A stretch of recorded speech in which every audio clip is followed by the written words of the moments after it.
Ladies and gentlemen, your hosts, Michael Wilkes,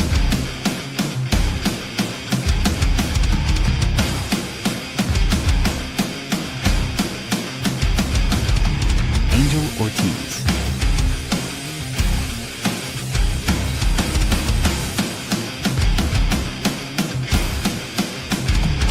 Dr. Chad,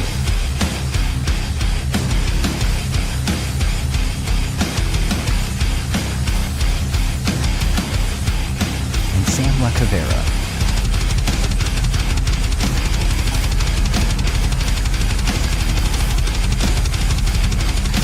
Go check out beardedbrowns.com and be sure to like, follow, and subscribe. Enjoy the show. What is up, everybody? What is up? It is us, you bearded brown fellas, just here on the Tuesday night, 7:30, going live to talk about our Browns. I really thought you were going to say something else there. I don't know what you thought I was going to say. I hope it's You bearded something. There's something else other than Browns guys. No, bearded Browns guys just sitting around talking Browns. Training camp starts somewhat today. People came into the building. We were talking about that. We do have a guest coming on, John Hughes, a former defensive tackle of the Cleveland Browns. Once he gets in, we're going to put him on. But we had the opportunity, if you follow our socials, you would know, this past Sunday to partake in a huge announcement. The National High School Hall of Fame is moving from Canton to Brook Park, Ohio. And we got a message, was it late Saturday night? Yeah, late Saturday night or mid-Saturday night. How late was it? Late for me. Because I was busy at I was busy at my construction simulator trying to finish a project, and this dude hit me up at like 10:30 at night about some stuff we're about to do the next day. I'm like, really, bro? Okay. What time do I gotta be ready? What time I better get to bed now. I better get to bed. Yeah, shout out to Ray, Show Dog Ray. He gave us the drop, right? And he said, hey, come here. Show Dog. And then we showed up and set up our camera, and cool things started to happen. Not only we'll be posting the press conference here soon once we get it edited, but we got to talk to the great Bernie Kosar, right, Mike? How cool is that? Just when I seen the guy walk in the room, it was like a insane feeling. You see this legend that we all grew up kind of watching, and you're just like, dude, man, there he is. This is the first time I've ever seen Bernie Kosar in person. So it was incredible. I was like awestruck for a second. I was just sitting there like staring at him like I don't know what to do, but it was cool. He's a lot cooler in person. Just an incredible guy. Yeah. Sure. Sam, what are your thoughts? Like I said, he came in, same kind of feel. I'm like, that's the man, that's the legend right there. You know, Bob Golick pretty much walked in together, and him and Bob they fool around with each other the whole time. They still got that, you know, they're buddies, man. And they mess with each other. They did some of that actually in the presentation. We'll save that for when that comes out. But it was really good, man. And it was really nice to be able to, very humble guy and very down to earth, man. And just a genuinely nice guy. And like I said, hey, man, I had the little jitters, too. When I came up there, Mike's like, here's a mic. Go find Bernie. I'm like, uh-oh. Time to go. Let's go find Bernie. But it worked out good. And I was glad that we got that opportunity, fellas. It's funny. So there were so many people standing in line to talk to Bernie. And the way it worked out is Sam's like in line. I didn't know he was in line. Me and Angel were like, oh, let's shut it down. We'll pack everything up and call it a night. Sam's like, come over here. And I got the camera still on the tripod and everything. And I walk over there and I'm walking over, like walking two people, excuse me, like we're media for real. Like, get out of my way. And then I'm like, here you go, Sam. I had a mic in my hand. So I hand Sam the mic and he took it, and they wanted our opportunity to talk to Bernie. Yeah. Yeah, it was cool. Actually, one thing I'll go ahead. I was going to say, actually, Channel 19 was doing their interview with Bernie at the time. And then behind me was Fox 8. Fox 8 started coming up. Lady came up and she looked at me and she was looking at Bernie because they were just wrapped up with 19. And she looked at me and she goes, who are you? I said, next. So I kind of said, we're next. You wait. and then we'll be done. Really, momentarily, you'll have your turn. Fox 8 News. I felt kind of important, so Yeah, it we was had to really back 'em cool. up. Back it up. Back Well, it no, up. that was thing- us getting Channel 8 back for walking right in front of our Bob Golick interview. So Yeah, that was weird. Yeah. One thing I'll say about Bernie is that for somebody who has a cachet, as far as local athlete that people just love, he can just walk in a room, say his speech, and leave. Right? He doesn't need to show up early. He doesn't need to stay late. He's Bernie, but instead he comes 20 minutes early and he shakes everyone's hand. He signs every piece of paper. He takes every picture. I heard one lady say, "Oh, it's all right, Bernie. I'll get you outdoors." She's like, "No, you may not have time later. You should get it now, just in case something happens." So he took the initiative to make sure every single fan had a moment with him. And to me, to step back and see the humbleness that he had walking the room where he's like everyone, of course it's Bernie. Every fan that grew up watching Bernie is enamored by this guy. And he didn't take it as, hey, I'm better than you. He didn't take it like I'm king. He was a humble guy, came as a normal person. It seemed like it's like, yeah, I'll talk to you. Oh, Peter Brown guys. You guys are in my algorithm. I watch your stuff all the time. So to hear that, It was cool. I was like, wow, Bernie Yes, watches that was our very stuff, cool. dog. Like that was like a surreal moment. Like, wow, He- best quarterback in He Brown, said, one of "I've the best seen- quarterbacks in I've- Brown's I've- history I've- watches us. Yeah, he said, I've seen you guys. And like you said too, Angel, like I remember, I'm like, man, did you guys hear that? Did I just hear that right? He's seen us. This is awesome. But like you said, very good guy. And like his slogan is "You matter," and everybody in that room mattered because he took time to sign every little thing. And he did take time out for everybody, man, which was really, really, really cool. Definitely can't wait to see him again. I'm sure I'll see him in travels again, fellas. Yeah, I feel like you don't become that level of a local legend without being that type of person, right? You can't just have a pretty good career for the team. You gotta also be somebody that like people gravitate to and make an impression on. And Bernie has, for this city, been as big of a sports celebrity to multiple generations as we've seen. Yeah. Yeah, and then we got to talk to Bob Golick for a little bit. Yeah, we got to talk to Bob for a little bit. It was just cool to see. I know it was just cool for me. He remembered us too. We're like, hey man, we met you a while back at the Lake Area Distillery, and he was like, well, before you talked to him, I actually told him why he remembers us. That day he called you a name. Oh, did you tell him that? It's funny, man. That'll go down in infamy. Yeah, it was fun. Yeah. But yeah, it's a cool opportunity for Brook Park. We'll be talking more about the National High School Hall of Fame that is going to be presented and built. The next ceremony is actually going to be in Brook Park. I think they said July 16th of next year. Don't quote that date. I just going off memory. That they're going to build this beautiful 40,000 square foot building right by Brook Park, maybe 5 minutes from the stadium. It's going to be a good opportunity for Brook Park, and I'm glad to see them starting to get some things. They're getting some traction. Now they get the stadium. Now other things are starting to come their way. So it was pretty cool. Absolutely. And us, I mean, we go from, a phone call late on a Saturday night to sitting down at this presentation with the city councilman and mayor and former legends, Browns legends. And next thing you know, we're all hanging out. I'm talking to the commissioner of economic development. Hey man, how you doing? We're rubbing elbows and we're talking this and that. And he's like, "Yeah, we'll get a segment. Get the mayor over here." The mayor came. Everybody was totally cool, willing to talk. And we got some time to actually sit down and talk with the mayor, man. There's a lot of stuff going to be happening here for City Brook Park, which we already know, but they're making their moves, man. And I like what's going on down there.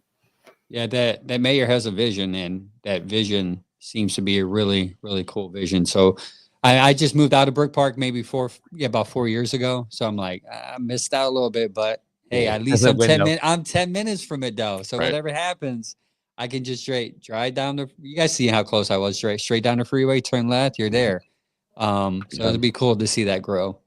It was Slightly funny off when Paul. topic. Speaking of mayors, I saw a post on Twitter from Cleveland's mayor, Bibb, basically like, we'll call it graciously accepting Falling out. inevitability, and finally posted like, hey, we are looking to completely revamp the Cleveland's waterfront where the old stadium was. We're looking for like high energy creative developers to come in and help us create a vision for what this could be. And it was almost a refreshing post because it was that first moment where it's like, okay, so this is over. And like, we knew it was happening. We were talking about it. We all knew it was happening for, A you know, while. a year and change, year and a half. We're like, this is 100% happening. It's a done deal. There is no blocking this. And it was interesting to see him basically post, you know, okay, it's time for the next chapter of downtown Cleveland. Then can, you know, anyone who is interested, you know, come forward and let's try to decide how we handle this waterfront. So yeah, it's going to be two parts of town, one piggybacking right after the other, getting ready for a full redevelopment. You know, the 2030s, which sounds like a long while away, but we're old. We know how fast time goes now. The 2030s is going to be a very different Brook Park and downtown than we've seen for the last 30 plus years, all of us. Oh yeah. Yeah, and they do it. They do it 2030, right I'm gonna be an downtown. old man. I'm gonna be an old Yeah, man. if they do it right downtown, won't lose a beat. You know, they just have to do it right. They have to put the right thing in there. They have to be very strategic, and I think it can work out. Yeah, shout out to Rich from the Tuscarawas Browns backers. Him and was it Jason. Jason was there. Jason. That was fun. Yeah. I got to talk to them. It was a good time. Sunday we went out to eat afterwards, and we kind of reminisced and talked over some things, and it was fun. It was real fun. Well, enough with that. Our guest just popped in, so let me introduce our guest for today, John Hughes. He was a force on the defensive line, known for clogging up the middle and bringing up pressure during this time in the NFL. Drafted in the 3rd round by the Cleveland Browns in 2012, he spent several seasons holding it down in the trenches, earning the respect of being tough, dependable, and that big old presence up front. You may remember him for clogging up chaos in the AFC North, but now he has not stopped grinding after his football days. These days, he's taken his passion and discipline into the business world. He's now the proud owner of King's Culture Barber Studios. He has 2 locations outside of Columbus. Ladies and gentlemen, welcome to the stage, John Hughes. Is he there? There he is. There he is. How you doing, sir? Hey, what up, John? How you doing? I was like, Wow, man, put did we him up lose there. him? Did we lose him? He's I'll put him everywhere up now. there. Yeah, you got him on top. Yeah, he needs to be Shuffling on him top, around. man. Yeah, shuffle him Hey John, I around. can tell you right now, I already need one of those shirts. Oh, you need one? Got you. That is nice. That is nice. How you doing, sir? Doing pretty good, man. How you guys doing today? Great, man. Thank you for joining us. Yeah. For sure. Oh, yeah, most definitely. Absolutely. Appreciate you guys having me. Training camp started today, so we're anticipating. We understand the first. You would know more than we will. The first couple of days is just kind of like, you know, a lot of news trying to Get back into it. My favorite part, the conditioning test in the very beginning. Yep. O-line, D-line, worst nightmare. Yeah. So you didn't like the conditioning test too much? Well, I mean, I joke around. It was all right for me. I just know, there was a few guys that would be nervous when that time came around because, when you fail the conditioning test, you can't start practicing with the team until you've passed it. So there'd be some guys that are a week late to camp. You know what I mean? Right. Yeah, that's cool. Well, one thing, you got drafted in 2012. Your first year, first training camp. What is one thing? I'm actually going totally off the script right now. I didn't pull up the questions yet. I'm sorry, but what is one thing that you remember your first time stepping into Berea, your first day as an NFL player? First time stepping in Berea. For me, it was more of just taking everything in, soaking it all in. I mean, literally being in college the year before, and some of the guys that I would watch on Sundays, play the game, getting to like shake hands and meet people. So kind of like I said, just taking it all in the beginning, and then understanding, I was there to work. My coach, Dwayne Board, we call him Pee Wee. He would tell me, you work really hard, man, but you got to learn how to work smart too. So that was something that I took my first camp, really was being able to work smarter. Man, I I couldn't do it. I'm 40 years old right now, John, and there ain't no way, no how, it's not happening. Nope. I don't think besides Joe Flacco, pretty much nobody 40-year-old can do it. Which is, right. So don't feel too bad. Yeah. So as an Ohio native, not too many people know, but you are from Cincinnati. You went to the University of Cincinnati, the Bearcats. What did it mean you guys to you? hear me? Yeah, we can hear you. Can you hear us? There. Can you see us? What did you do, Mike? Cutting out a little bit. I can kind of hear you guys now. Sorry about that. Okay. No, you're good. As you're Yep. not too many people may know, but you're from Cincinnati. You went to the University of Cincinnati. Oh man, you can't hear us. Hey, Sam, can you hear me? I can hear you. 10-4. Yeah, we can hear you. Yeah. So everybody else is frozen, but I can see you. Okay, you can see me. I can see you. I can hear you. Like, smooth. Okay, I think we're good now. Yeah. Oh, we're good. Cool. All right. Okay. Hey, we're alive. We're Let's we're do moving. it. Let's Good. do a mic check. Angel, check. Mike, Check. check. Mike, check. check. Mike, No. check. All right. All right. Everyone's good. All right. All right. Let's So. check. All right. Let's get Stupid it. technology. As a Ohio native, not too many people All right. know that you're from Cincinnati. You went to the University of Cincinnati Bearcats. What did it mean to you to be drafted by the Cleveland Browns, which is 4 hours up the road? Yeah. So, well, originally I'm from Columbus. I went to school in Cincinnati. Oh, okay. And for me to play, no, you're all good. But for me to play, to stay in Ohio and keep playing ball in Ohio was really cool for me. My family and friends had come up and see me play. It wasn't, a couple hour drive. It's funny that I never played outside of away games, right? I never played outside of Ohio until I was 26, 27 when I played for Tampa. So yeah. Oh, That's crazy. Yeah. Hey man, when you're from Ohio, you're from Ohio. You're like, Same. I am legit from Ohio. I hardly school, ever left college, Ohio. Pros. That's what's up. Yep. Yep. You ever see those bumper stickers that say "Stuck in Ohio"? You were literally stuck in Ohio. Hey, kind of a funny story about that, right? So my agent was like, "Yeah, man, you finally get out of Ohio for a little bit." When I first got drafted, the rookie symposium every year it was in Miami, Florida, right? And the year that I got drafted, the rookie symposium was in Aurora, Ohio. So even after I got drafted, like, oh, okay, cool, we get a little break, get to go to Miami a little bit because I trained in Ohio, I did everything in Ohio, leading up to the draft too. So Like I can't. but yeah. They're Man, I like, just "Psych, can't get you staying nowhere. Man, home." What's going Right. on? Aurora? How did it end up in Aurora?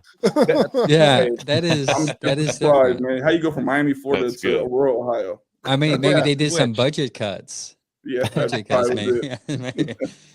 So we're gonna switch timelines here now. You get do you remember your first game as a Cleveland Brown? Oh yeah, most definitely. Yeah. Okay. Can you tell us a little bit about it? it's probably Again, my- that's not on the list. I'm just going off my head. Yeah, no, you're good. So it's actually one of my favorite stories, man. So when we say first game, like not counting preseason, like my first like NFL game, right? It was game one. We were playing the Eagles, and getting to play against Michael Vick, right? This is when he had just came back to the league, and it was pretty cool because I got to play against one of my old teammates, Jason Kelsey. But it was like third quarter, I'd say, and it was a broken play, and Michael Vick had tossed the ball off to Shady McCoy, and I'm like running down the line pursuing him, and I kind of see Michael Vick out of the corner of my eye, and I'm like, man, that's Michael Vick, man, that's crazy. And all of a sudden, he tries to cut me. He dives at my legs. I jump over. I'm like, man, wait till I tell my boys I jumped over Michael Vick. They ain't gonna believe this. I get to think all this real time, right? But it kind of tells you how in real time, those first moments are in the league. You know, they say like your idols, your rivals, kind of deal. That really happened. So. Absolutely. That's a cool story. That is for sure. What were some of the bigger challenges you faced as a defensive tackle in the NFL, particularly your time like in Cleveland? Was there any times where there was a couple hard spots you ran into where like, man, what's going on? I know, like a rough patch. I wouldn't say like necessarily like struggles. It was more of a frustration overall as a team. You know what I mean? Being in Cleveland, I played for 4 head coaches in 5 years in Cleveland. And I was always the guy that prided myself on doing my job right. And like, if I do my job and everybody else does their job right, we should figure it out. So, when we come out on the losing side of the stick, more than half the time in Cleveland, it was kind of unfortunate, man. It was one of those things like you want to do more, but you literally played within, your realm of what you can do and do what you can do. But it was, they say you can control what you can control, right? But if you've done that, what else is there to do? Like, how do you win, right? That was the $1 million question in Cleveland the whole time I was there. Excellent. Yeah, so excellent. You had brought up playing for multiple coaches. That's actually something we wanted to touch on. So it's probably worth spinning right into that. How do you think, obviously you can control what you can control, but from what you can control, how do you think having that era of change in Cleveland affected just not only your development in your career here, but sort of just your perspective of playing in the NFL? So for me, it was always great to be able to play in Cleveland, right? And I learned, over the years playing in there, how much the team meant to the city more so than anything, right? And it was the frustration of wanting to bring a winning team to a organization, to a fan base that deserved it, right? And so I think that was probably one of the more frustrating things of being in Cleveland. And what was the second part of the question again?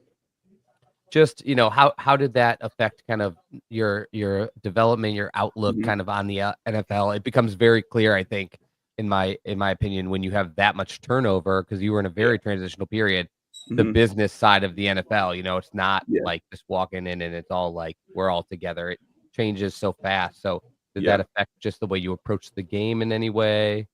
Well, I'll tell you what, I got really good at learning new defenses. I played for 4 different defensive coordinators while I was in Cleveland. So being able to play, a nose when I first got to Cleveland in a 4-3, right, playing that one technique and maybe switching out to 3 techniques sometimes. But then I'd also, playing in the 3-4, I got to play on the outside, right? So for me, when I left Cleveland, I had enough film to show that I was very versatile, right? That I could play that outside end, I could play that inside nose, right? So that was one plus, I guess, I got from it, being able to get another job after that, having good film.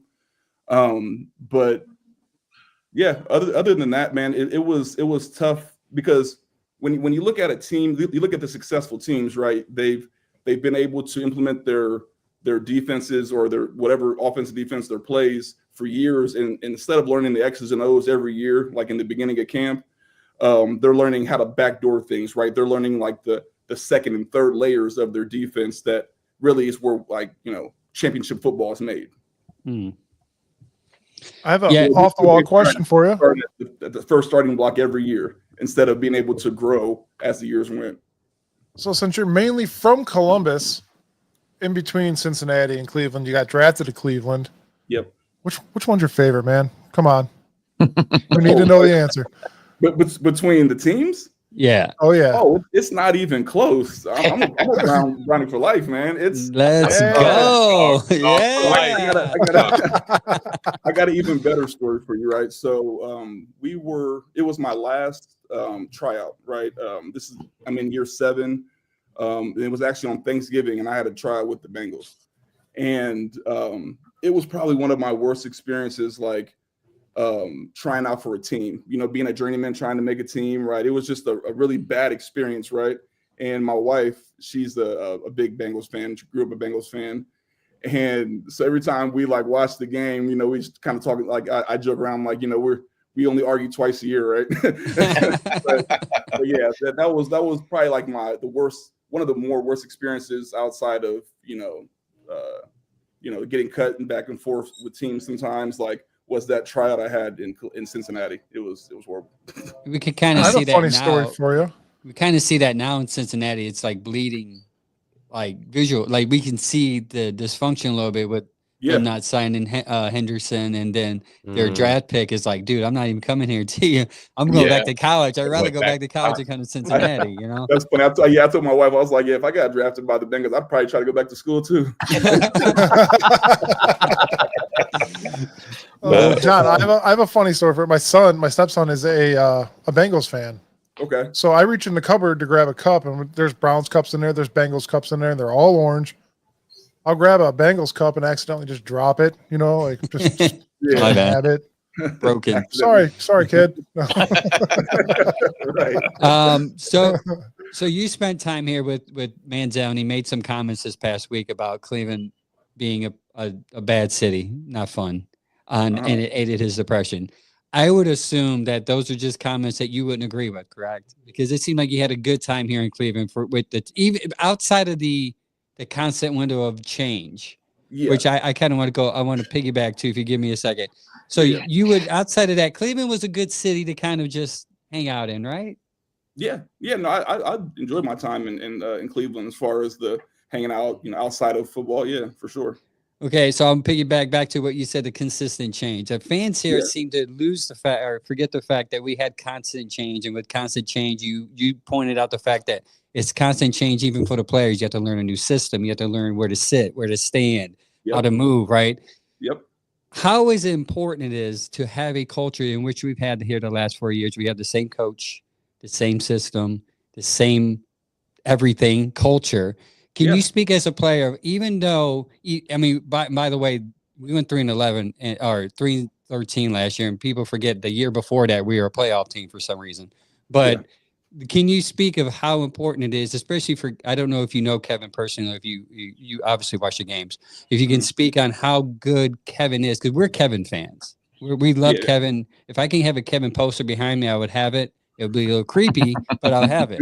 Right next to Kenny Pickett. Especially in sports, too. As a player, can you speak on how favorable they are from a player perspective? Yeah, so I've met Coach Szymanski a couple times, but as far as him as a coach, man, I love him, right? In the fact that, like, he's been able to change the culture over time in Cleveland, right? And you're not going to get it right every single time, but you see the consistent growth that the team has made, even if it's been a step back here and there, you know what I mean? Like, it's a lot better trajectory than it has been in past years, right?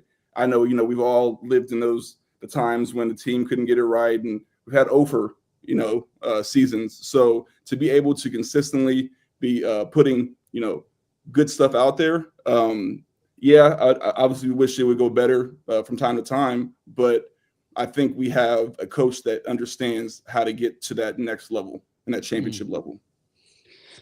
Okay. The question that everybody wants to know, the main question, the most important question in Cleveland every year. Oh, boy. Who should start at quarterback for the Cleveland Browns this year? It seems to always be the question, even when you were here, right? That's always been the number one question. Yeah. So who do you think right now? Who do you think should? And I find interesting story. Like Hoyer was like 7-3, and then all of a sudden they flipped the script and did the worst mistake they'd ever done for the franchise up to this until the other quarterback got picked up. But who do you think should start at quarterback? I wish I had a definite answer for you, and only reason I can't really say is because I haven't been, I haven't seen them at camp yet. You know what I mean? I haven't seen it in preseason. I feel like it's going to tell a lot. Just seeing how they play under pressure, right? Playing in camp and against your teammates in practice is one thing, but getting live bullets in the games is a lot different. even though it's preseason, you're still going against guys that are fighting for their livelihoods, right? And it's just a little bit different. So I'd like to see them both out there, and they're going to get a lot of reps especially in that first game and then that last game, especially. So Can I pause you real quick? Yep. That was actually the right answer. Yeah. That's the answer we are trying to push on Cleveland Browns fans, like through this platform, through social media, is like, let these guys compete and let them show you who is going to be the starter, because it's such a Cleveland thing. I think just globally, it has been for years, to just pick the guy you're hoping for and like go all in. Like you're almost rooting against the other quarterbacks, Orange and Brown, because you've already pre-chosen, I want it to be right. So and so. And you almost are like going against like facts, right? You're just trying to sound right after a while. You're like, well, he did this right, or he did this right. It's just like, you wouldn't say that if you didn't pick anybody yet, like you're just trying to make yourself right at this point. You just hit the nail on the head there, John. That's that's a fact, man. I've heard a lot over the years, man, from when I played and even now, right? So it's just you got to play out. It's getting to the point locally where there's some radio personalities are putting in like conspiracy theories. Like they're purposely not allowing this quarterback to be successful because they have their agenda. It's like, come on, man. Like let's be smart here, guys. Let's not be too emotional. I understand you need entertainment, but let's balance this out. And that's what we're here for. We're a balance. Controversy sells, right? Yeah. All right. Next question. Next question is obviously we picked up Mason Graham in the first round. He is also a defensive tackle. Is there anything that you do like about him and that you would want him to possibly change to be better as a defensive tackle in the NFL? Well, for one, I think he's in the right room. And when I say that, he's got guys like Myles Garrett, you know what I mean? Like I was joking around with one of my boys, matter of fact, Desmond Bryant, I used to play with in Cleveland. I was like, man, it would have been nice to play with Myles, man. He came in all the double teams, but obviously he played the same position. He's like, what about me? Joking around. But it's I like the pickup, man. I didn't know a lot about him before the draft, but the more that I've seen on him, and then kind of going back and watching some highlights and stuff from his time in Michigan, he's a good player, man. He's a really good player, and I'm excited to see how he fits into the defensive line, right? Because they've got good players, and I think that with his addition, man, like it's sky's the limit at this point. And to piggyback off that question, our defensive line this year seems pretty tough. We got people like Ralph Holley coming from the CFL as the leading sack artist. We've had him on the show quite a few times. He is an amazing guy, awesome family as well. We're gonna have rotational guys. What was that like for you? There probably wasn't much of a rotation when you were a Cleveland Brown, was there? Well, so the year before I got there, they didn't roll at all. Like I remember Atab Rube and Big Rube and Phil saying they played, 60 to 70 snaps a game, right? And with me and Billy Wynn coming in that following year, we had too many guys, but not enough positions, right? So we would be rolling a lot, and those guys weren't used to that. One of them in particular didn't like rolling, like rotating like that, but he saw over time that it gave you more energy, right? Like if you can come in there and give a solid 8 to 9 reps, depending on how long we're out there, you get a breather, and you come back in, you're fresh, right? When you can roll fresh guys in there consistently, you're just keeping the energy up on the D line. Nice, awesome. Nice. I'm sorry, we're throwing questions at you. That have a tough open play, right? There can't be a huge difference from your ones and your twos rolling out. I think we had guys that played really good ball all together, so it was really easy for us to roll and keep guys fresh. Good deal. It's a good take. Yep. Yeah. I want to. But the current roster here. I guess these two questions kind of go almost together, but with the current roster, what are the biggest strengths that you see in the current roster that the Browns are going to be coming up with this upcoming season? Obviously D-line. I feel like the offensive line is coming together. I actually played with Joe when I was in Cleveland. That's my guy. And I actually like the receiver room at this point. It's been one of those things. I feel like with Jared Judy, it's one of those kind of building off of that, and I feel like we've got some good guys in that room. And then the running back room, it's looking good. A couple of, some stuff that's happened. I don't know if Hiccups. Hiccups. But shout out to my guy Jerome Ford, another Bearcat in the building. So yeah.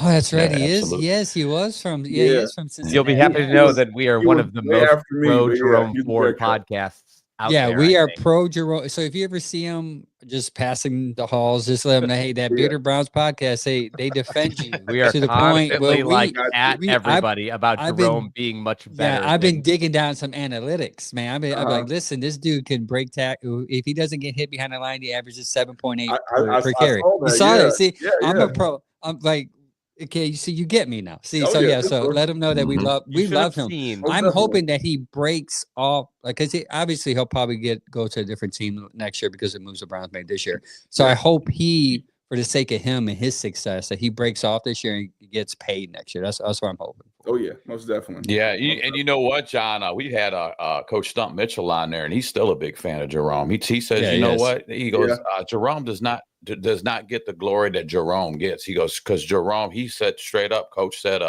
Stump said he is a force to be reckoned with. He just needs to get his time in. He gets his reps in. He's a weapon. Yeah, absolutely. I used to enjoy watching that was them, nice coming from Cincinnati too. They had a nice squad when they were there too. He has a 5th round pick, and he has, I think, way outperformed what you are expecting to get out of most. We talk about it all the time. He's a victim of after Nick Chubb syndrome, right? Because people see Nick Chubb and they're like, this dude is just glides. Like, Ford I mean, he averaged the same thing. He just did it differently. Yeah, and there's only a few running backs in the entire league that can be like Nick Chubb. Yeah, like that's just not a bar to follow, man. Nick's he's a one of a kind running back, man. So that was going to be a tough position for the next guy anyway, right? So I think he's handling it with grace. Yep. Okay. Next question. What are your real quick, John? I got 2 pictures of you, man. Dude, you were a beast.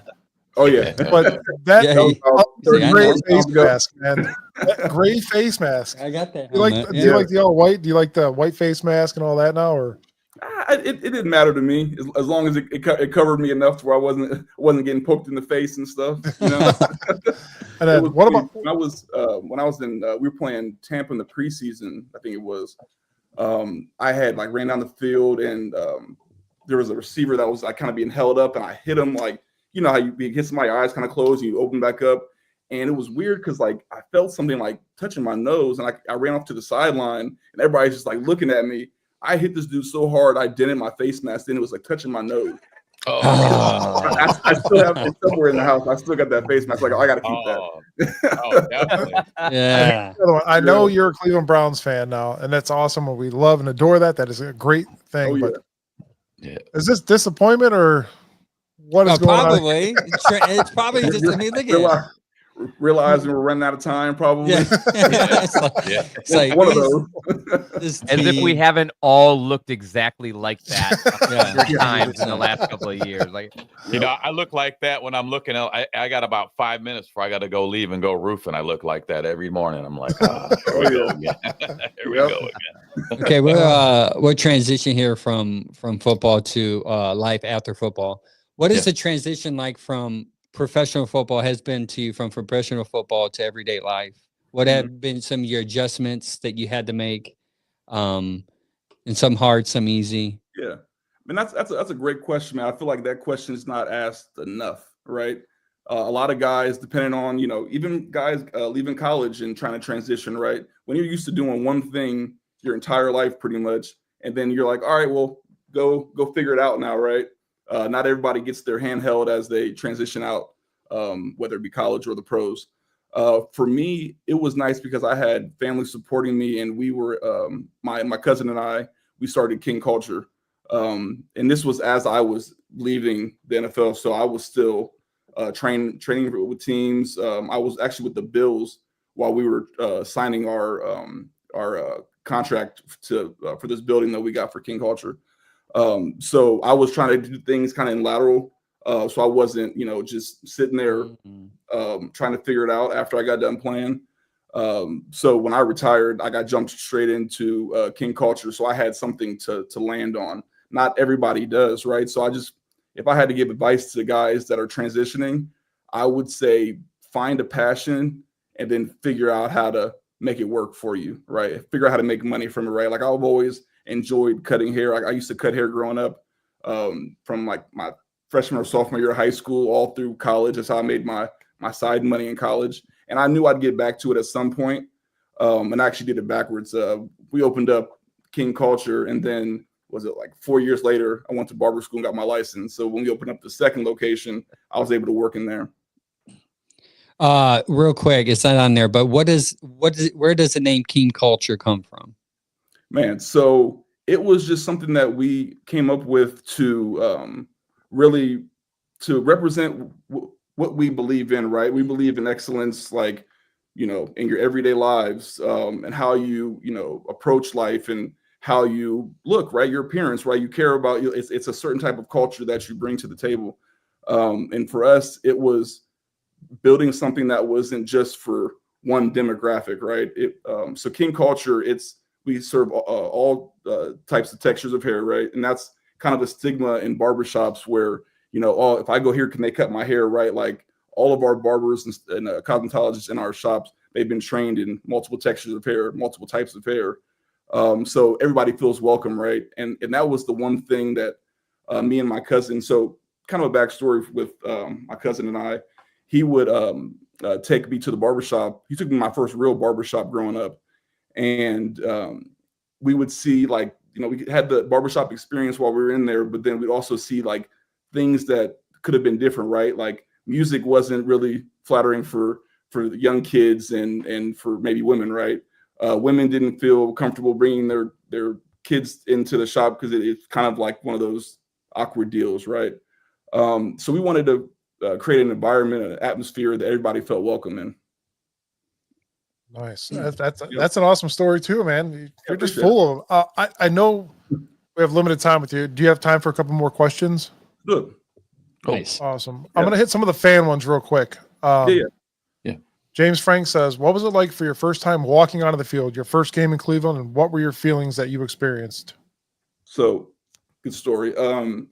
I was standing next to Joe Thomas, right? You know how you're getting hyped coming out of the tunnel. And he was like, "Hey, Hughes," and I was like, "Yo, what's up, man?" He's like, that feeling you feel right now, and like we've all felt it, right? That anticipation, that the energy kind of getting charged up before you run out of the tunnel. He was like, it was kind of it's not weird to say, but he was like, once you stop feeling this feeling, like it's time to hang it up, right? Mm-hmm. And I never forget, man. I was in New Orleans, and for the first time ever, I didn't feel that like it had just been such a long road, right? And at some point, football kind of just, it doesn't feel the same, if that makes sense. But he told me that my very first game, and then 7 years later, I actually understood what he meant. You know what I mean? So that was a cool thing. That's awesome. Like a passion. That's a passion thing that you're talking about. Definitely. That's losing that passion. And now, that's when Joe was telling you that when you lose that, that's that passion that's gone, man. Might want to move on to something else. And just like now your passion for being a barber and cutting hair, that's a passion, and now and you're doing that now. I've always had success following my passion. So man. Absolutely.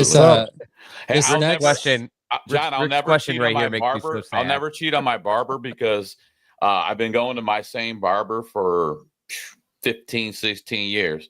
But I might come down and check you out for a beard trim because he ain't never touched my beard. Because I'm the only guy that does that. We got a pretty cool beard trim you might like, man. We hit you with the steamer and now we're don't tell me, dude. Whole deal. We might. I got. You guys come down. First one's on me. Next, all right. Next, we're gonna talk about that in a minute. What next question? Then Chad just echoed exactly when I saw this question how I felt. What were the differences between head coaches Pat Shurmur, Rod Chizitsky, and Mike Pettit? Rick Amador. So with Shurmur, I don't really have too much to say about Pat. Like he was a good guy. It was so fast, right? Like by the time my rookie year was over, and he was out the door, right? with Chajinski, I still say to this day he didn't get enough time, right? He got a year, and anybody that has coached or played the game of football that understands, like, if a coach is gonna be successful, you have to give him time to kind of get his players that fit his scheme, right? On all those little things. And with Pettin was probably my favorite out of all of them. He had a good crew with him, like his supporting coaches. Shanahan. Yeah, he had a great coaches around him, right? Which made him an even better coach. Shout out to my guy Anthony Weaver. He's my D-line coach, man. Probably one of the better D-line coaches I ever had. Yeah, when I think of Mike Pettin, I think of they had Shanahan in the room and they just let that dude walk out the door every time. Me and Chad talk about that a lot. We just hit our Daniels was there too. Who? Daniels. Oh yes. Yeah. Yeah. Same time, those two in the offensive room. And man, masterminds. that is to me, that was an era of, and I feel the similar with the Pettin era, and I've heard a lot of other people echo your Rod Chudzinski take, and a lot of it had to do with he was very young and they went in and out on him so quick. But I do feel like we've had some of those eras where there was guys in the room, but with a new owner who just hadn't quite found his footing yet, I think was a big part of it, and just wasn't patient and really wanted this team to be good, almost so bad to his own detriment. Sometimes I think about the Haslams when they first came in, is they were just like too quick to look for the next answer. And a lot of those guys could have had a shot if they had more support and just a better situation. And so that was a rough era of Cleveland Browns transition. Oh yeah. That you lived through. Oh yeah. One more. Jen says, what do you see as our biggest adversary this season? Quarterback. Browns. I feel like it's always the Browns versus the Browns, right? And I know that sounds weird to say, but like you know what I mean, right? It's if we do, brother. We do. We got a really good shot, right? But obviously, winning the AFC North is always objective number one, right? So getting through Pittsburgh, Cincinnati, and Baltimore. And then I feel like the rest will just figure itself out. But yeah, obviously figuring out this quarterback situation too. You want to feel confident going into that first one with your guy. So, hopefully they make the call within the first couple games in preseason. So, yeah, I feel you hit the nail on the head when you said Browns versus Browns. And we talked about this the last couple of weeks. It comes out to the quarterback position. I feel if Kevin finds his quarterback, he's going to be set. The last couple of years, last year specifically, off the top of my head, they were minus 22 in the turnover ratio. You can't have your defense out there that long. They're winded. Even statistically, they're the best to get the pass rush 2.5 seconds last year, 31% of the dropbacks. See, I'm getting all analytical, but that shows you how good that defense was. Now they could be even better, like John said, if they have rest. They're quicker. They're not winded, even though they're going to be rotating that defensive line often. It's going to be more fresh legs if that offense can just learn to keep the ball away from the opposite team. So I totally agree with that. Yeah. So I actually, when you were saying that, like it's time of possession, right? Ratios, offense and defense.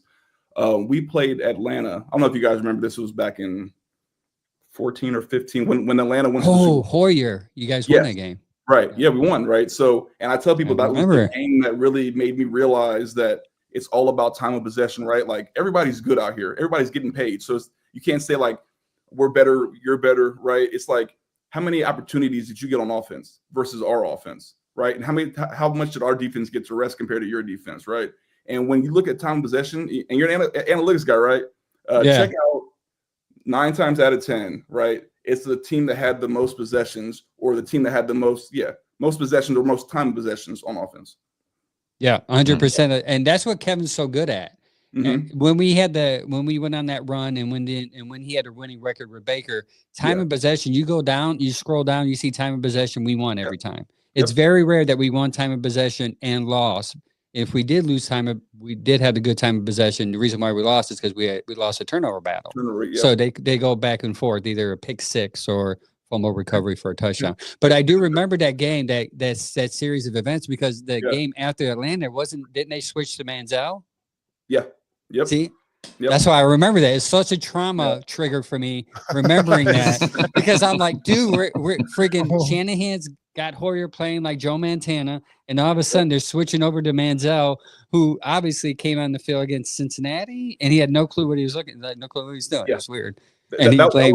That was the game when he ran. They did that fake call on the sideline, and then he ran. Yeah, yeah, that was it. Yeah, Oh, the refs are like, you can't wow. do that. They do a flag. No matter how hard we try to forget, some of that Listen, stuff is in here forever. I'll be honest with you, John. When I saw that play, I knew we were screwed because I said, this dude can't play because they're doing gadget plays with his quarterback and they're putting him in harm's way. That dude could have got popped. He actually did. He got pushed out of line. So I was like, man, we're gonna be Johnny's in trouble.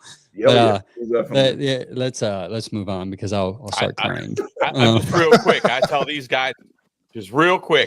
guys all the time too, John. When we drafted Manziel, as soon as I seen this coming across when he was coming and he got drafted, I'll go, man, here we go. Oh, here we go, man. Here we go, man. So, that's just been me, man. That's how I felt about him. If you can't speak on this, I won't be mad. When they made that switch, how was that handled in the locker room?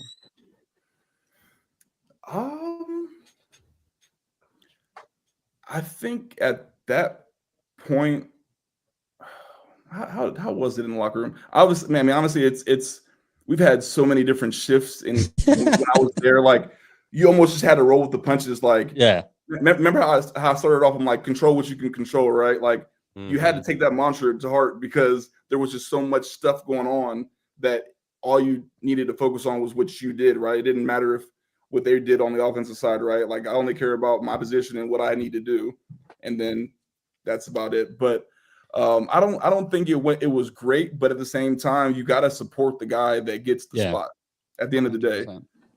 John, I just wanted to jump in on your point of the time of possession, just for anybody out there who doesn't just believe you for the sake of believing you. Yeah. Here are the top 10 teams from last year in Philly. Time of possession. Number 10, the Green Bay Packers, playoff team. Yep. Number 9, this is actually shocking, the Tennessee Titans, a bit of an outlier. And then number 8, Buffalo. Number 7, Washington. Number 6, Baltimore. Number 5, Houston. Number 4, Miami, another little bit of an outlier. And then Tampa Bay, Detroit, and Philadelphia. And you have some of the best teams in the entire league. I'll tell you, and 80% of them were playoff teams. Yeah. And I'll tell you why Philly was up there, because they're 60% a run, 40% pass. Yeah. 60-40. And that's the formula. We're going to get into a little ball statistic. You control the ball 60-40. You run the ball, which is what the Browns are currently structured to do, going back to Kevin's system. Yep. And then you control the ball. You can have any – I said this last week. I'm not going to poop on Jalen Hurts. Jalen Hurts' numbers is like 2,900. His touchdown to pass ratio is 6-1. Good quarterback in that system. What sets him apart, though, is 15 rushing touchdowns. That's what sets him apart. Yeah. But if you could get us a quarterback that does a 6-1 ratio as far as touchdown to interception and give me 2,900 yards a year under Kevin's system, you're going to be a playoff team every year. Oh, yeah. I can definitely respect that for sure. See, so Kenny Pickett. See, he just chose Kenny Pickett. Thank you. Listen to this. We're going to go back to defense. John, do you believe that defense wins championships? Nothing like that. Oh, hands down. I mean, if you can't score, you can't win, right? But going back to what Andrew was saying about the quarterback, right? So you got to have a threat at least, right? We used to say on defensive line, defensive line, like if we weren't stopping the run, we didn't deserve to rush the passer, right? You have to deserve the right to rush the passer. Same thing on offense, right? Like if you're getting shut down on the rushes, you know what I mean? Like you haven't earned the right to pass yet. Like it always starts with the run, no matter if it's offense or defense. If you can establish yourself in the trenches and moving the ball on the ground, you know, you open up your choices. Nice. So I think the Browns are going to head that way. I think the Junkins situation puts them a little behind, but I think Ford can hold his own.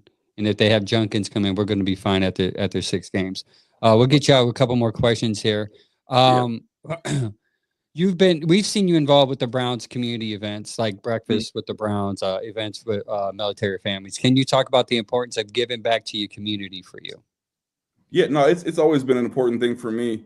Being able to use my platform, use the things that I've done and being able to help uplift somebody else, right? I can't tell you how many times I've gone to football camps and kids are just, hanging out and smiling, just being able to talk to somebody that's been there before, right? And to give them confidence and belief that no matter what you do, you know what I mean? Like, as long as you're trying to do the right thing and you're stay positive in life, like, it's going to work out for you. So and I've gone to a lot of different things like that, man, and it's really echoing the same messages, time and time again. It's just being positive and giving back. Absolutely. Ralph Nice. Holly shared. I had an interview with Ralph Holly. He shared a little insight with him, and I don't know if you ever got a chance to meet Bob Golick, but Bob Golick. Oh yeah, I know Bob. Yeah, so you know Bob. All right. Yeah. So That face says everything. We just went on a cruise in March for the Browns alumni. Oh yeah, Oh, you're in yeah, trouble. yeah. Awesome. You are in trouble. Bob's Bob's a fun. character. Yeah, most definitely. Ralph shared with me though. He said because we were at another event. I said, prior to that, did you ever meet Bob before? And this was the first time he met him. He goes, no, I did not. We were at an event at Lake Erie Distillery. He goes, no, I did not meet him prior. He goes, that's one of my first time I met him. And then we started talking, and he said, I asked him about doing community work, stuff like that, and he said, I'm a dog now. I'm always going to be a dog. He said, Bob told me, once you're a dog, you're always a dog. That's on the field. That's off the field. That's at fundraisers. That's at camps. You be a dog, whatever room you walk into. And I was like, man, that's like some solid, how long Bob's been out. That's Bob's real. still a dog. He's still the dog. You know what I'm saying? Yeah. So I really, that was something that stuck with me when I heard that, wherever you're at, show up, be it, be about it. You know?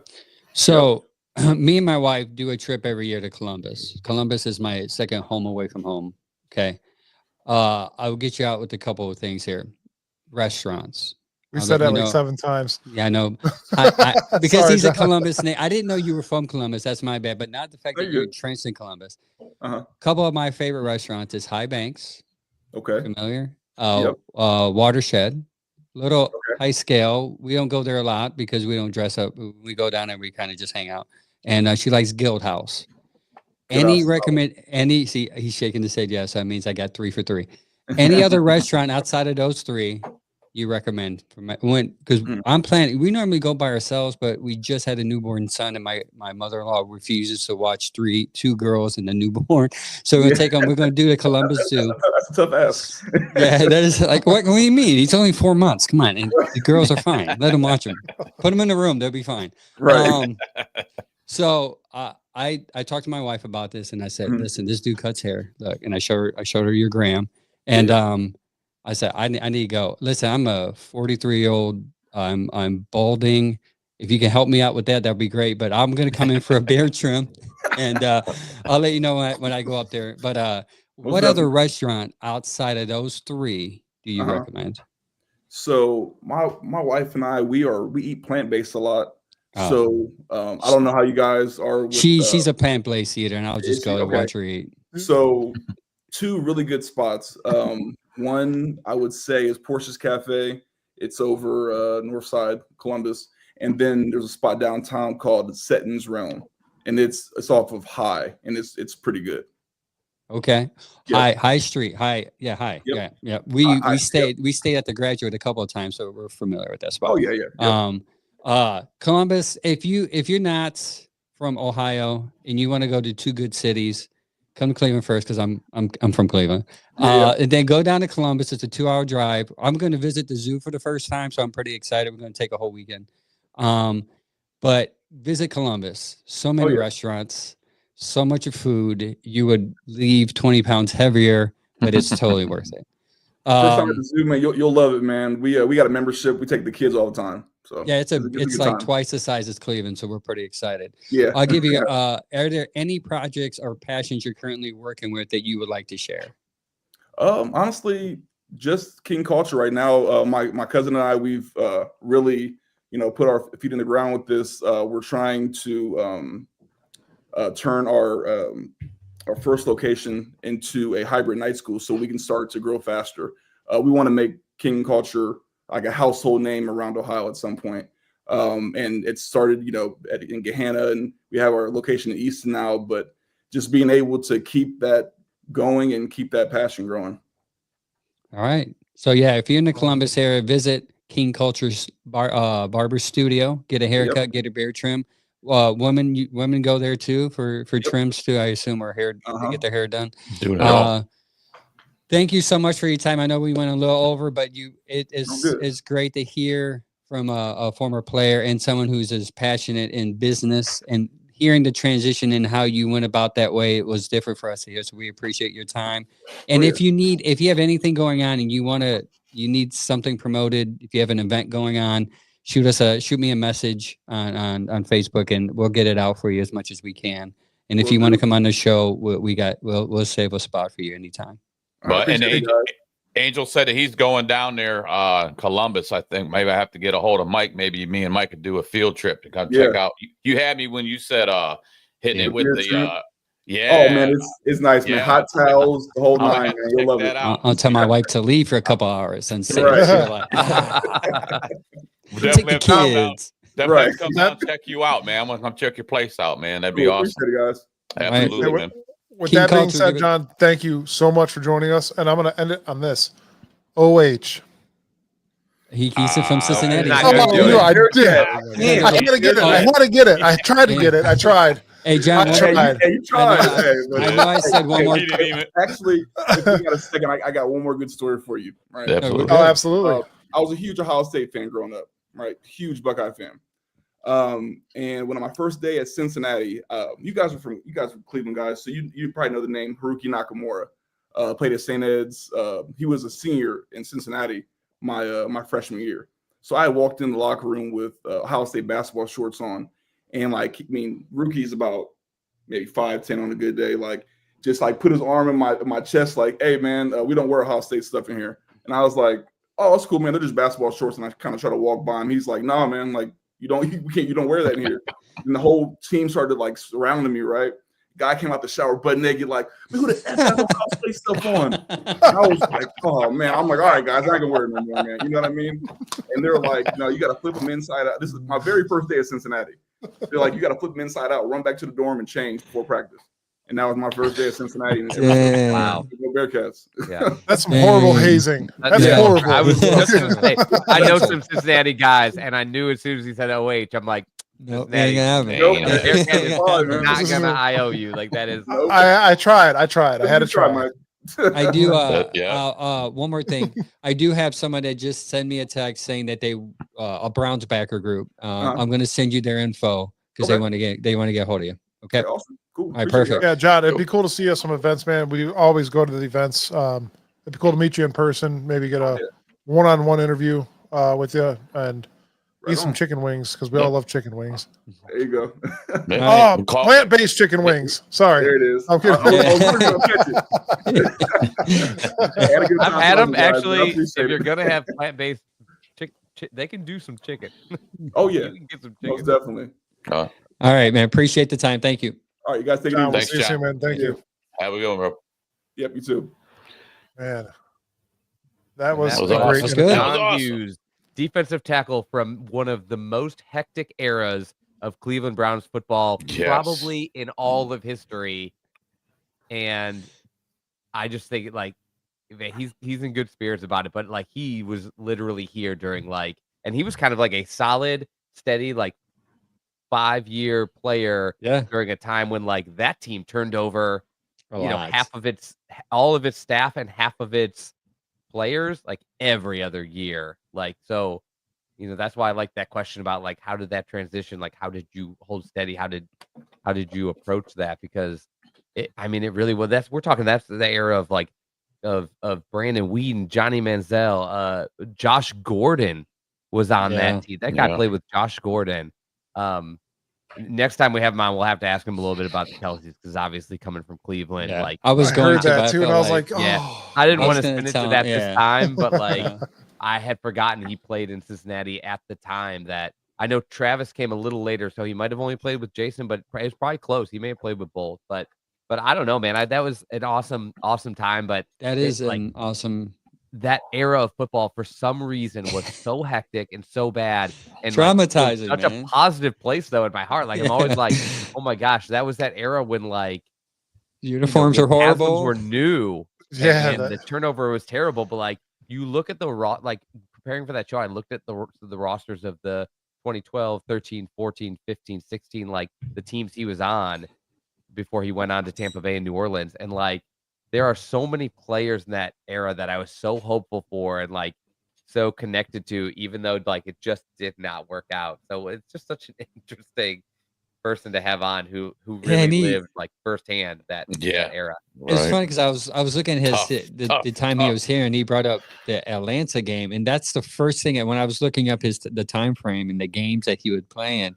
and I thought of that game, and as I was doing the research, I'm like, I remember this is the moment. Yep. Right after a Warrior win, they decided to switch quarterbacks.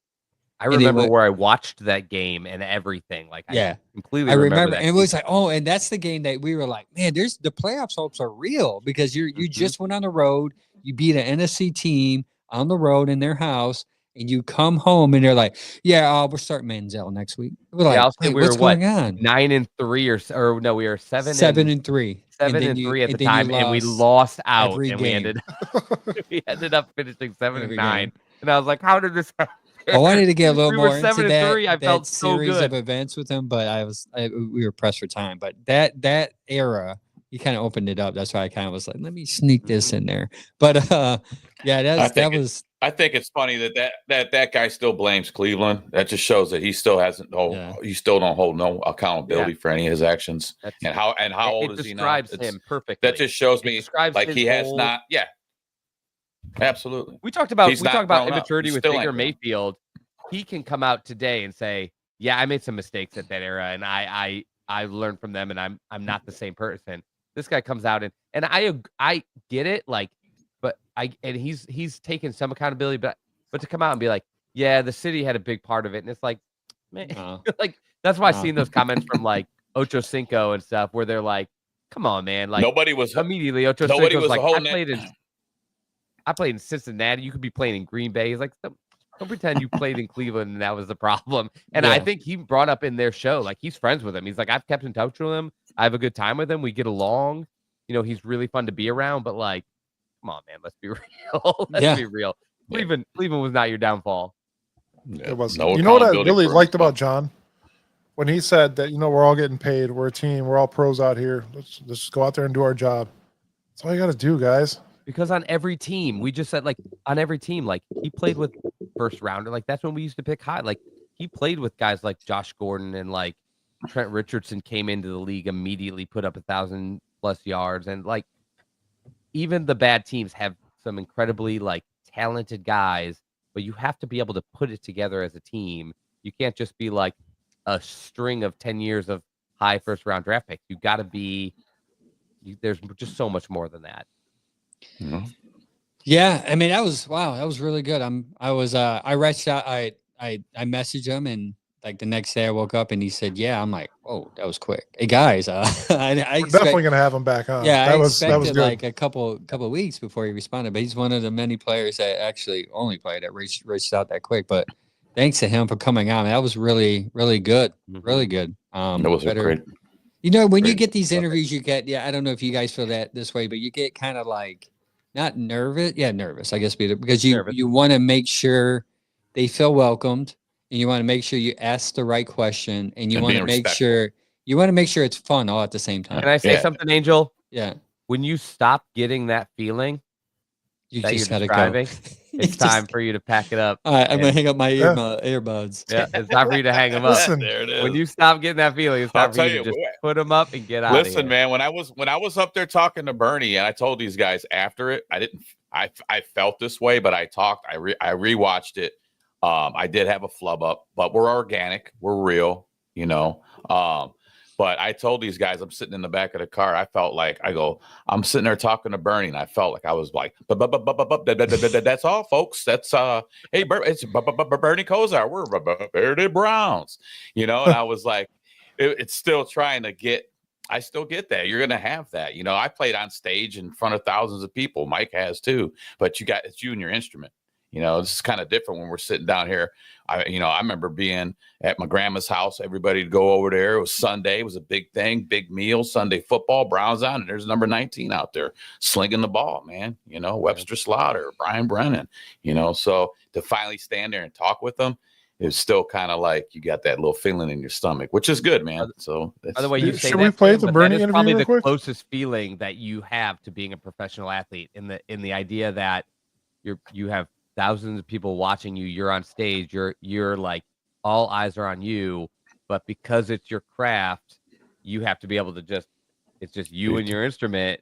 That's what these football players have to do every single game and practices. You have to practice so that the day you go out there, the crowd's cheering, things can go right, things go wrong, but no matter what happens, you can just flip that switch and like get into yourself and just do your craft and do your. What's cool about it is job. some of these guys are people that we've watched growing up playing football with our dads, sitting there, you know what I mean? Young bucks, not even knowing the sport yet, but we witnessed it. Not only that, like even the old school guys that we never got to witness, we've looked back on film and watched, and we know the stats of these guys. I'm a little older. It's I just probably incredible. did see some of those guys there. Yeah. You make fun of my social security number all the time. I probably did see some of them dudes. His social security number is 7. Anyways, I might have went to school with some of them dudes. But representing Generation X. If you guys want, I do have our Bernie interview queued up if you want me to play it, or do you guys want to wait? I think they should hit our socials for that. Nah. Hit our socials. Oh, Follow us on YouTube. I'm going to put that up on the Facebook, website tonight. Next, and our website. If you want to put see it on the that website. exclusive, go to the website, BeaterBrowns.com. Hey, you want to see this interview? You better follow us. I'm going to give you guys a quick second of it. I just want you to hear what Bernie said right off the bat. Ready? Just a quick second.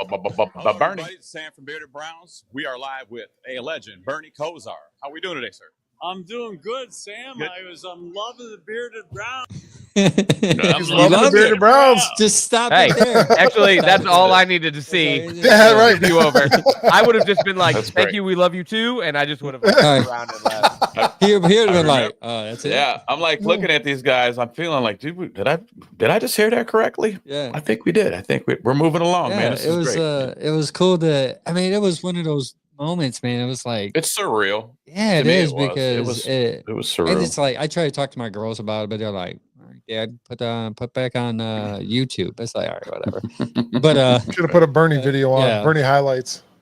But yeah, let's get into a couple of this stuff real quick before we get too wrapped up in our excitement. Man, that was just a really good interview. I don't know That if was I'm dope, able man. to sleep tonight. That That was was- fun. I I know. love I was having gonna say, organic interviews. do we have much more to talk about, or is it like let's introduce training camp and then get the heck out of here on a Yeah, nice, that's high it. note? Yeah, I know, actually want and to I got a talk pizza about. waiting for me. It just came in, so It's let's move hot. it along. I got. I'll text John and bring him back. No, I'm kidding. I want to hit up this because it was supposed to be last week, but for some reason they switched it to this week. The Browns' big helmet release. Are you guys excited for it? Mm-mm. No. I wonder what. I'm excited to be I mad. already made my dude wipes joke. I'm like, it sounds like dude's wipes is like the big Oh, that's a big good point. sponsor for this, and I'm like, I'm not sure if a man's like poop wipe. I didn't think if a about man's, that. like, man version of a baby wipe is like gonna get me hyped up about a helmet release, especially What given if they're trying to all wipe? of the poop. No, It's not a jokes poop about wipe. Browns. It's a swamp butt wipe. It's still real it's so real scary. quick, James Frank. What do you What think kind of swaps pizza? your butt? James Frank. It's a extra All cheese, the Italian necessities. extra cheese, pepperoni, bacon, and then half on mine is banana peppers, sausage, and mushrooms. I like a little bit of everything. That's all Italian, dog. And no Yeah, see, look pineapple. at Chad's like, Say- yep, agreed. Say it with your hands. It's in a That's- pizza. Yeah, I said a pizza. Are you guys going to watch Building Brownstown, the Dog Pound? Building Brownstown's a podcast or My a podcast mom, about while the we hands were- of. while I we want to were watch on- that. Yeah, while we were on, my mom texted me, hi, honey, the Dog Pound report is on right now, Channel 5. Love to talk to you later. You know, she was, hey, Yeah. that's on right now. Check it out. So I would like to check that out. Definitely want to check that out. Yeah, I'm I definitely gonna would try do to see it. I'm actually disappointed. Like, I'm usually don't like that kind of stuff, but I just must be like in a mood because both like both the dog pound, the 40-year anniversary or whatever of like the creation of the dog pound. I'm gonna try to find some way to watch it. I'm not here for local TV. I'm out in California, so that'll be tougher. And then the building Brownstown, we've talked so much stadium, and I eventually got to the point of just like poo-pooing it. But now I'm pretty curious. Yeah, I want to hear the process. Talked about it. Yeah, I want to hear the process like, about it. Yeah, those two things will probably suck me in. There's going to be a very, very special show coming up as well. We're not going to announce anything. You're just going to have to watch it. It is a one-of-a-kind episode that you guys are just going to have to stay tuned for. This one is going to be pre-recorded as well, but it's going to be a special one. You're going to want to stay tuned for it. When it drops, we'll let you know what it is, obviously, but it's going to be a special one. Can we circle back to that? Can we circle back to that helmet? Are you guys expecting this to be a brown helmet, or what do you guys think? Yeah, I saw the pictures circulating. I think they're going to do something they're like fake. I think they're going to do something like this. No, I think that's what they're going to do. A different orange? No. Well, more of that like metallic type. Brown, gleaming. So I think that would be interesting. Can you just imagine a Pittsburgh yellow streaking off on a metallic Did you helmet? see those Pittsburgh uniforms? Oh, jeez. They're the worst uniforms. Sponsored by Dude Wipes for real. Those are the worst uniforms in the NFL. Sorry, Pittsburgh. Like that. How do you do black, yellow, and white? Even your stripy ones, even those old stripy ones, like don't love that. At least it's like it's not even stripy. Like I like the prison ones. One is bad. Yeah, that's what you prison ones look all right. Oh, talking about the other throwbacks, the stripy ones. Like I don't love them, but like they have their place. This is not a great look. Yeah, that guy should get fired yesterday. Hey, it's a throwback, like from the 1930s or something. So it's like, hopefully they're going to play. Not use them. Hopefully they're going to play as bad as the way those uniforms look. That's all I can go for. Seriously. Let's get it. They could. Last one, and we'll end on this. The veterans have arrived. Training camp is starting. QJ, not there. Unfortunately, Judkins is not going to show up until he gets his legal affairs closed up, which I thought was interesting because he is allowed to currently practice through training camp. Like there's no restriction. He hasn't been suspended. There is nothing yet, but I was told he's not signing in yet, so he can focus on getting things closed out. And it makes it interesting because the quicker he actually can close out, the sooner they can suspend him. And the worry would be much like Mike Hall last year. If he doesn't get this finished up prior to the season starting, he can end up on the commissioner's exempt list and miss time and with pay prior to his no pay suspension. So like he still misses the same amount of money, but he could miss more games. So it is pretty important that he gets this wrapped up. If there's any way to speed up the process, he should be doing it. But everybody else, from what I heard, I think every other player is there and ready to roll tomorrow. Training camp dates are up right now on our screen. I'm going to none of those because tickets sold out quick. I had the opportunity to go Friday. I did, but he's going there like at 9 a.m. I'm like, dude, I work. Like, and he said, he sets up because he did say that parking's tough down there, and I can't. I mean, I thought I could, but I'm not going to make it. But either way, those are the dates. Hope you guys can make it. Let's say I'm gonna try to still go to those Saturday ones, with or without a ticket. I'll be over the fence with the camera like this. Like, should be doing what New England did, Spygate. Yeah. Just put Mike in a tree out. Just put Mike in a tree costume. They don't even know. Yeah, you don't even know. Just a tree. Yeah. Just a tree out there with a camera. So. All right. So, that's it, guys. Great interview with John. Shout out to John for jumping on. So next week's show, we'll have more of a show. Week after that, a lot to talk about. Now the training camp will actually be started, and then there's actually something happening to look at. Get ready for actually seeing your new defensive tackles show something. Your quarterbacks actually compete. Well, we're all switched around there. Yes, but until then, everybody, you guys all know the saying, right? Hey, August 5th, we're gonna have Damon. We're never gonna get it right. I ain't doing it. Damon Wolf will be on the show. He's a very smart guy, smarter than me, analytical. He's gonna show us how the Browns could win the AFC North by 2027. Interesting. That's a good tease. Mark your calendars for August 5th. That's follow at NFL in Motion. Yes, for follow Damon. him. He's got good info. He's got a good book out, $15 right now. I bought it. Once it drops, I'm going to be reading it. I encourage you to buy it, but that's just my opinion. Until next time, let's end. Go Browns. Browns. Browns. Sam's on a huge delay. See you guys next week. I am You ruined a it. delay. I am the human delay. That's my car girl. Old man. Bye. Old man.